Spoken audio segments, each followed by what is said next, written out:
Welcome to KSK TV news. ముందుగా వార్తల్లోని వివరాలను చూద్దాం. గుత్తిలో పెన్షనర్ భవనంలో జాతీయ పతాక రూపకర్త పింగళి వెంకయ్య 149వ జయంతి కార్యక్రమం. గుత్తి పట్టణంలోని రాష్ట్ర ప్రభుత్వం పెన్షనర్ల భవనంలో శనివారం జాతీయ రూపకర్త పింగళి వెంకయ్య 149వ జయంతి వేడుకలను ఘనంగా నిర్వహించారు.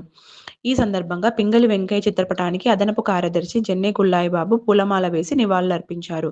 1907లోని పారిస్ నగరంలో మేడం కామజాతీయ పతాకం రూపొందించిన ఎగురవేశారు. 1917లో హోం రూల్ ఉద్యమంలో ఈ పథకం రెపరెపలాడింది. జాతీయోద్యమంలో కాకుండా విద్యా శాస్త్రీయ రంగాల్లోనూ దేశానికి సేవలందించిన పింగళి వారి బహుముఖ సేవలను, దేశభక్తిని ఈ సందర్భంగా గుర్తు చేసుకున్నాము అని అదనపు కార్యదర్శి జెన్నె గుల్లాయిబాబు తెలిపారు. ఈ కార్యక్రమంలో సెక్రటరీ రామ్ మోహన్, అదనపు కార్యదర్శి జెన్నె గుల్లాయి బాబు, శిక్షాబలి, నారాయణ రెడ్డి, చెన్నారెడ్డి, నారాయణ శెట్టి, లక్ష్మీనారాయణ రెడ్డి, శామ్యూల్, దేవదాస్ మొదలగు వారు పాల్గొన్నారు.